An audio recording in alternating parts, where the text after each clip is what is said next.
Good day everyone! Welcome back again to my YouTube channel. I am Aga Hinay at nagtuturo po ako dito ng mga phone tricks, phone hacks, and phone tutorials para po sa mga cellphone users natin dyan, kagaya mo. So don't skip this video without subscribing po. Like, comment, at i-share mo na rin if ever na may matutunan ka sa video nito, okay? So let's start. So sa video natin ngayon, ituturo ko po sa inyo kung paano natin mababasa yung mga chats ng mga friends natin sa Facebook or sa Messenger. So paano natin siya mababasa kahit hindi siya seen sa kanilang mga account, okay? So, literal na mababasa nyo talaga dito yung mga chinachats ng mga friends nyo or yung mga kaibigan nyo sa Messenger. At isa pa, yung maganda dito, hindi nila alam na nabasa mo pala kasi walang seen na sign, okay, sa kanilang mga account. So, yun yung ituturo ko sa inyo ngayon. So, napakadali lang po. So, meron akong isang phone dito. For example, ito yung phone ko. Wait ha, isa-screen record ko muna. So, ito yung isa kong phone. Kahit hindi ko naman phone, hiniram ko lang. So, ito yung phone isa. Tapos, ito yung sisenda natin ng message. Okay? So, ito yung magsisend ng message at ito yung magre-receive ng message. So, itry natin kung effective nga ba yung ituturo ko sa inyo ngayon. Mababasa ba talaga natin? At dito, hindi siya malalaman na nakasin, okay? So, ito yung account ko, Asher Dayton. So, try natin i-message itong account ko. I-open ko na lang din itong isa.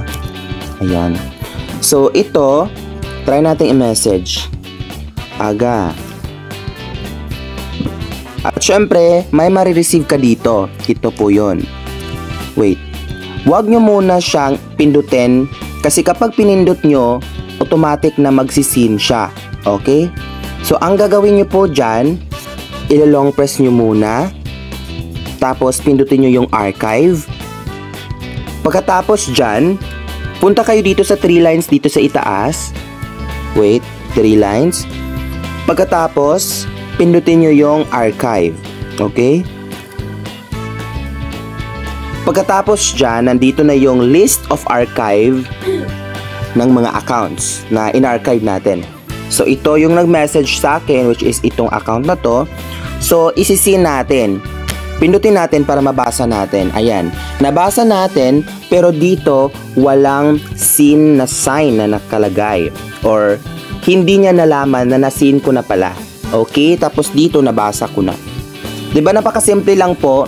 So, itry natin mag-message ulit, tapos hindi natin i-archive. Okay?